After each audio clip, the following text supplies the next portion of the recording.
وأشهد أن لا إله إلا الله وحده لا شريك له وأشهد أن محمدا عبده ورسوله رب اشرح لي صدري ويسر لي أمري واحلل عقدة من لساني يفقهوا قولي اللهم انفعنا بما علمتنا وعلمنا ما ينفعنا وزدنا علما رب أعوذ بك من همزات الشياطين وأعوذ بك رب أن يحضرون أعوذ بالله من الشيطان الرجيم بسم الله الرحمن الرحيم إنا أعطيناك الكوثر فصل لربك وانحر ان شانئک هو الابتر۔ حمد و ثنا اللہ رب العالمین کی ذات گرامی کے لیے، درود و سلام امام الانبیاء احمد مجتبیٰ محمد مصطفیٰ صلی اللہ علیہ وسلم کی ذات گرامی کے لیے۔ سامعین محترم، یہ جو سورہ مبارکہ میں نے آپ کے سامنے تلاوت کی ہے، یہ انتہائی مختصر صورت ہے۔ اس کی صرف 3 آیات ہیں، اور یہ اللہ رب العالمین نے اس وقت نازل فرمائی جب نبی کریم صلی اللہ علیہ وسلم کا بیٹا فوت ہو گیا، اور کافروں نے کہا کہ جس کی پیچھے اولاد نہ ہو اس کا نام باقی نہیں رہتا ہے۔ اس اعتراض کا جواب اللہ رب العالمین نے بھی دیا، اور اس کے اندر جو آپ کا مشن تھا اور جو آپ کی زندگی کا مقصد تھا اور جو آپ کے آنے کا مقصد تھا، وہ اور پوری کائنات کی جس میں ہدایت اور رہنمائی تھی اور جو لوگوں کی نجات کا ذریعہ بن سکتا تھا، وہ منشور بھی ان 3 آیتوں کے اندر بیان فرما دیا۔ اور یہ سورہ کوثر وہ ہے، مکہ والے ان کو اپنی عربی کے اوپر بڑا ناز تھا، وہ ایک چوک کے اندر بڑے بڑے ماہر شاعر اپنے قصیدے لکھ کر اس میں لٹکا دیا کرتے تھے اور کہتے تھے اس میں کوئی غلطی ہے تو نکالو۔ تو صحابہ اکرام رضوان اللہ علیہم اجمعین نے عرض کی، حضور یہ روزانہ ایسا کرتے ہیں تو ہمیں بھی کچھ کرنا چاہیے۔ فرمایا یہ سورہ کوثر لکھ کے آ جاؤ۔ اب یہ 3 آیات کی صورت وہ بڑے بڑے ادیب، ماہر قسم کے شاعر، عربی زبان کی باریکیوں کو سمجھنے والے اسے بار بار پڑھ رہے ہیں، بار بار پڑھ رہے ہیں، بار بار پڑھ رہے ہیں، اور یہ کہنے پہ مجبور ہو گئے کہ یہ کسی انسان کا کلام نہیں ہو سکتا ہے۔ اتنا جامع کلام، اتنی مختصر کلام، اور اس کے اندر جامعیت کی انتہا، تو وہ بیچارے بے بس ہو گئے۔ اللہ رب العالمین نے کیا ارشاد فرمایا؟ انا اعطیناک الکوثر، ہم نے آپ کو کوثر عطا کی ہے۔ اس کا ایک معنی یہ ہے، جنت کے اندر ایک نہر ہے جس کا نام کوثر ہے، اور انا اعطیناک الکوثر کا ایک معنی یہ ہے کہ قیامت کے دن ہر نبی کو حوض ملے گا، ہم آپ کو حوض کوثر عطا کریں گے۔ اور یہ کوثر حوض جو ہے، اس کی جو لمبائی چوڑائی ہے وہ 1 مہینہ مسافت کی ہے، اور اس کے اوپر جو برتن پڑے ہوں گے ان کی تعداد ستاروں کی مانند زیادہ ہے، اور کوثر کا پانی حوض کا دودھ سے زیادہ سفید ہے اور شہد سے زیادہ میٹھا ہے، اور جو ایک مرتبہ پی لے گا جنت پہنچنے تک اسے پیاس نہیں لگے گی۔ انا اعطیناک الکوثر، اور کوثر کا ایک معنی یہ ہے کہ ہم نے آپ کو خیر کثیر عطا فرمائی ہے، یہ آپ کا نام مٹانا چاہتے ہیں، ہم آپ کی خیر اور بھلائی کے اندر اضافہ کرنا چاہتے ہیں، قیامت تک آپ کے ماننے والوں میں اضافہ ہوتا رہے گا، آپ کے اوپر لوگ درود پڑھتے رہیں گے، آپ کی تعلیمات کے اوپر لوگ عمل کرتے رہیں گے۔ ہم نے آپ کو خیر کثیر عطا کی ہے، ہم نے آپ کو بہت بڑی امت عطا کی ہے۔ کیا ہوا کہ اگر آپ کا بیٹا زندہ نہیں رہا، جوان نہیں ہوا، تو بیٹا نہ رہنے سے نام ختم نہیں ہوگا، بلکہ آپ کا نام لینے والے اتنے ہوں گے کہ ان کو گنا ہی نہیں جا سکے گا۔ انا اعطیناک الکوثر، ہم نے آپ کو دین اسلام عطا کیا ہے، ہم نے آپ کو ہر قسم کی بھلائی عطا کی ہے، تو انا اعطیناک الکوثر۔ تو فرمایا میرے پیارے پیغمبر علیہ الصلاۃ والسلام، آپ کو پریشان ہونے کی ضرورت نہیں ہے، تو ہم نے آپ کو کوثر عطا کی ہے جو آپ کی دنیا کے اندر عزت کا باعث ہے اور قیامت کے دن آپ کی عزت کا باعث ہے۔ اور یہی حوض کوثر ان لوگوں کی رسوائی کا باعث بن جائے گا جو اپنی مرضی کریں گے۔ ایک جماعت آئے گی، ان کے وضو کے اعضاء بھی روشن ہوں گے، لیکن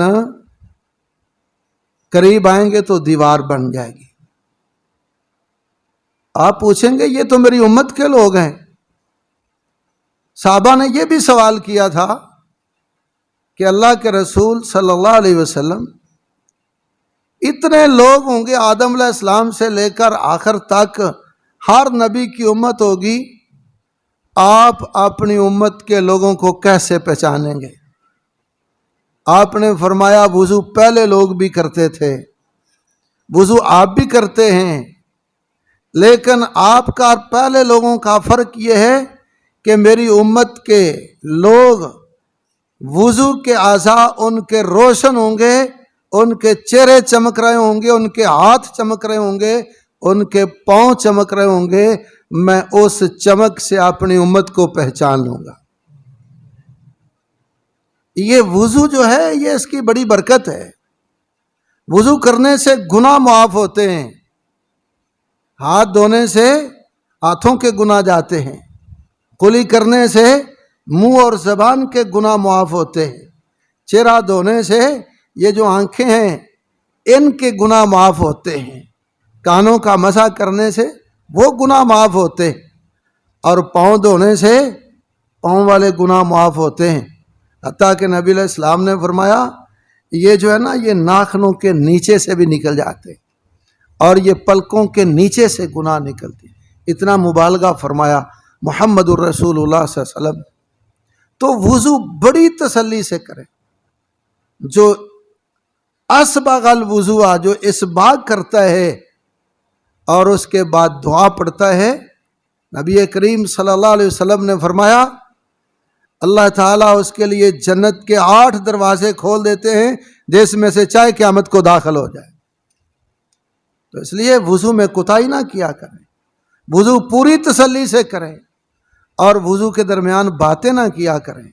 کیوں؟ آپ باتوں میں مشغول ہوں گے تو وضو پہلے بسملہ رہ جائے گی، جس کی بسم اللہ رہ گئی اس کا وضو نہیں ہوگا، جس کا وضو نہیں ہوگا اس کی نماز نہیں ہوگی۔ اس لیے وضو کے اعضاء سے آپ پہچانیں گے میری امت کے لوگ ہیں، دیوار بن جائے گی۔ آپ پوچھیں گے کہ کیا ہوا، یہ تو میرے ہیں، جواب آئے گا یہ آپ کے نہیں ہیں۔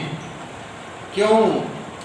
اس لیے کہ انہوں نے آپ کا طریقہ چھوڑ دیا تھا، عبادت اپنی مرضی کی تھی، معاملات اپنی مرضی کے کیے تھے، دین کے اندر رسم و رواج انہوں نے اپنی مرضی کا نکالا تھا۔ تو اس لیے اللہ سے دعا کریں کہ اللہ قیامت کے دن ہمیں اس حوض کوثر کا جام آپ کے ہاتھوں سے نصیب ہو۔ تو یہ جواب فرمایا میں آپ کو کوثر عطا کی، کرنا کیا ہے؟ یہ تو آپ کا معاملہ ہو گیا، فَصَلِّ لِرَبِّكَ وَانْحَرْ، صلی آپ نماز پڑھیں۔ یہاں ایک عبادت کا ذکر ہے، صرف نماز کا۔ نماز جامع ترین عبادت ہے، جس کے اندر انسان کی زبان سے ادا ہونے والے کلمات کا بھی تعلق ہے، دل و دماغ کا بھی تعلق ہے، سارے جسم کا ہاتھ پاؤں سجدہ پورے اعضاء کے جھکنے کا ذکر ہے۔ تو اس کے اندر ایک بڑی عبادت ذکر کر کے جتنی عبادتیں تھیں، دین کے جتنے معاملات تھے، عبادت کی جتنی صورتیں تھیں، قیام، رکوع، سجدہ، یہ سارے خاص اللہ کے لیے ہیں۔ تو فرمایا فَصَلِّ لِرَبِّكَ، صلی نماز پڑھنی ہے، لیکن لِرَبِّكَ اس میں اخلاص ہونا چاہیے، اس میں ریاکاری نہیں ہونی چاہیے۔ نماز کے اندر دکھلاوا آ گیا، نماز گئی، غرور تکبر آ گیا، نماز گئی۔ سامعین محترم، یہ قریب ہی ابھی قربانی کا موسم گزرا ہے، بہت سے بھائیوں کو اللہ نے توفیق دی ہوگی اور انہوں نے اللہ کے راستے میں جانور پیش کیے ہوگے، کسی نے ایک، کسی نے زیادہ، کسی نے بڑے جانور میں حصہ ڈالا ہوگا۔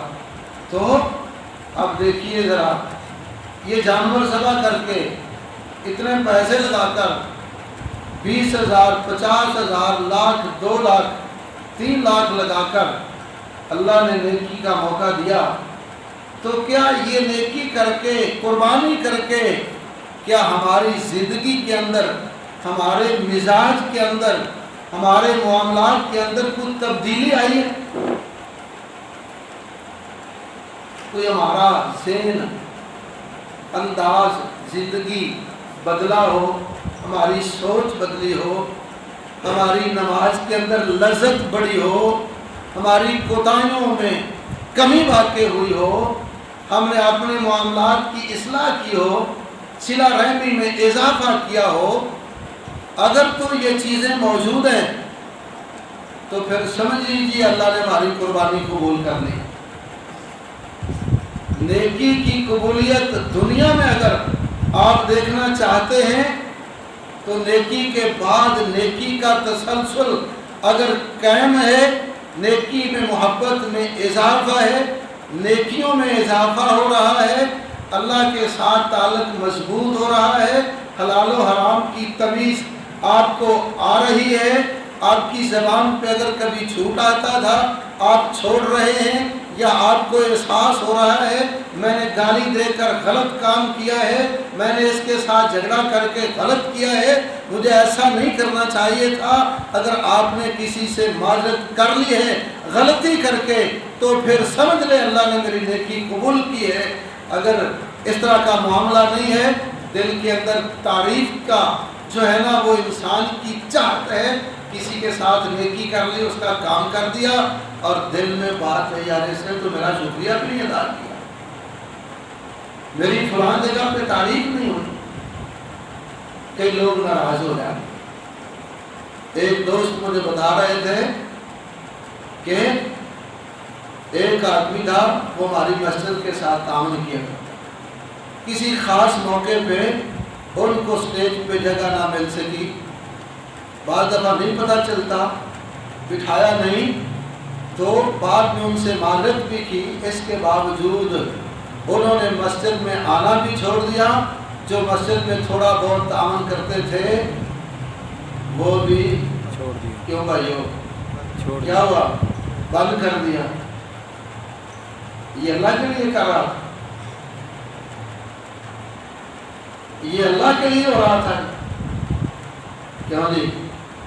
اندر جب یہ خواہش پیدا ہو کہ میری تعریف نہیں ہوئی ہے، میرا نام لکھا نہیں گیا ہے، میرا نام لیا نہیں گیا ہے، اور اس پہ ناراضگی ہے، یا کسی کے ساتھ نیکی کر کے اس نے کوئی کام نہیں کیا، اس کے اوپر ناراضگی ہو گئی، میں تو تیرے کام آیا تھا، تو نے میری بات کیوں نہیں مانی ہے، سمجھ لیں معاملہ خراب۔ او بھائی آپ نے کیا اللہ آپ کو اجر دے گا، اس نے نہیں کیا وہ کیوں نہیں، کیا ہوگا؟ معلوم ہے آپ نے کیا ہے آپ کو اجر ملے گا، اس نے نہیں کیا وہ معلوم رہے گا، آپ کا کام اللہ کہیں سے اور سے کروا دے گا۔ تو اس لیے یہ چیزیں اگر ہمارے دل کے اندر کھٹکتی نہیں ہیں، نیکی کر دی، کام کر دیا، کس کے لیے کیا تھا؟ بھئی جس کے لیے کیا اللہ کے لیے وہ دیکھتا ہے کہ نہیں؟ کیوں جی دیکھتا ہے نا، وہ ہمارے دلوں کے راز بھی دیکھتا ہے۔ لے ربے کا فصل لے ربے کا، خالص اپنے رب کے لیے اخلاص والا عمل اللہ کے ہاں قبول ہوگا۔ میرے بھائیوں قیامت کے دن علم نہیں تولا جائے گا، عمل تولے جائیں گے۔ عمل وہ تولے گا جس میں اخلاص ہوگا، عمل وہ تولے گا جو نبی کے طریقے کے مطابق ہوگا صلی اللہ علیہ وسلم۔ اخلاص ہوا، طریقہ نہ ہوا، عمل ضائع، طریقہ صحیح ہے، اخلاص نہ ہوا پھر بھی عمل ضائع۔ وانحر اور قربانی کا، قربانی کے اندر صرف قربانی نہیں ہے، قربانی کے اندر قربانی بھی ہے، صدقہ، زکوٰۃ، خیرات، معاملات، جتنی مالی عبادتیں ہیں وہ ساری کی ساری اس کے اندر شامل ہیں۔ مالی عبادتیں جتنی ہیں وہ ساری کی ساری اس کے اندر شامل ہیں۔ نماز بھی پڑھنی ہے تو اللہ کے لیے، اگر کسی کی مدد بھی کرنی ہے تو اللہ کے لیے، زکوٰۃ بھی دینی ہے تو اللہ کے لیے، اگر کسی کے اوپر خرچ کیا ہے تو اللہ کے لیے، دونوں طرح خرچ کرنا چاہیے۔ چھپ کر بھی جو اس انداز سے خرچ کرتا ہے کہ دائیں سے خرچ کرے بائیں کو پتہ نہ چلے، اللہ قیامت کے دن اسے عرش کا سایہ نصیب فرمائے۔ اور بعض دفعہ دکھانے کے لیے بھی کرنا چاہیے، دکھانے کے لیے کیوں اور بھی کرے۔ صحیح بخاری کے اندر ایک واقعہ آتا ہے، نبی کریم صلی اللہ علیہ وسلم کے پاس ایک قبیلہ آیا، مضر قبیلہ۔ صحابی کہتے ہیں لگتا تھا کہ کسی اور کے قبیلے کے بھی ہیں، وہ سارے مضر قبیلے کے تھے۔ حالت ان کی یہ تھی ان کے جسم پہ پورے لباس بھی نہیں تھے، بھوک پیاس کی وجہ سے ان کے جسم کمزور اور ان کے چہروں کے رنگ بدلے ہوئے۔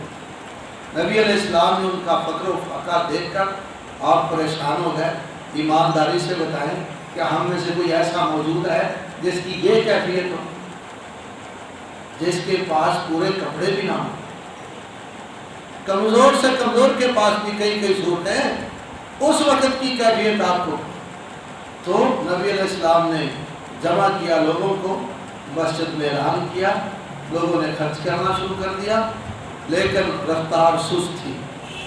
ایک انصاری صحابی رضی اللہ تعالیٰ عنہ وہ گئے، درم و دینار کا ایک جھولا، تھیلا آپ جسے کہتے ہیں، وہ بھر کر لے آئے، اور صحابہ کہتے ہیں وہ اس کو دور سے آتا ہوا دیکھ رہے تھے، وہ اتنا وزنی تھا کہ ہمیں محسوس ہوا کہ اس کے ہاتھ جواب دے دیں گے، وہ جھولا وہ تھیلا اس کے ہاتھ سے گر جائے۔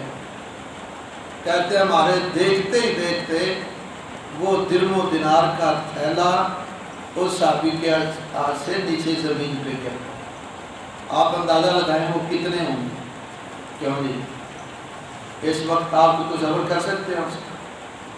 سونا چاندی اتنا وزنی کہ اس کے ہاتھ سے وہ تھیلا گیا، پکڑا، اٹھایا، لا کر رکھ دیا۔ بس اس کے اس عمل کو دیکھ کر پھر صحابہ نے دوڑ لگا دی۔ صحابہ کہتے ہیں مسجد کے اندر ایک بہت بڑا اناج کا ڈھیر لگ گیا اور ایک بہت بڑا کپڑے کا ڈھیر لگ گیا، کپڑوں کا۔ نبی علیہ السلام کا چہرہ جو ان کو دیکھ کر پریشان ہو چکا تھا، نبی علیہ السلام صحابہ کا یہ عمل دیکھ کر آپ کا چہرہ سونے کی ڈلی کی طرح چمکنے لگا اور آپ نے خوشی کا اظہار اخلاص نیت کے ساتھ، خالص نیت کے ساتھ اگر انسان اس لیے کرے کہ مجھے دیکھ کر اور بھی کرے گا، تو پھر من سن فی الاسلام سنتا حسنۃ فلہ اجرھا واجر من عمل بہا الی یوم القیامہ، تو پھر اس کو دیکھ کر جتنے لوگ اچھا عمل کریں گے قیامت تک اس کے ان کے اعمال کا اجر ملتا رہے۔